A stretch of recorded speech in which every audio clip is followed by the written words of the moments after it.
Name. Manilin, sir. 6. Sir?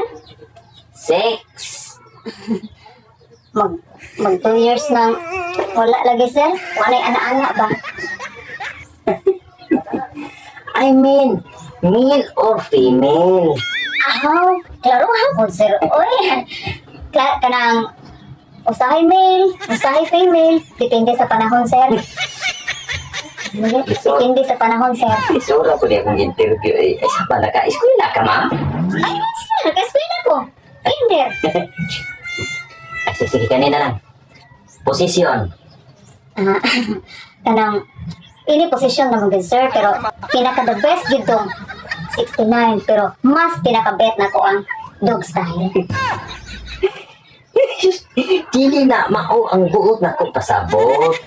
Oh, klaro po sa mo, sir.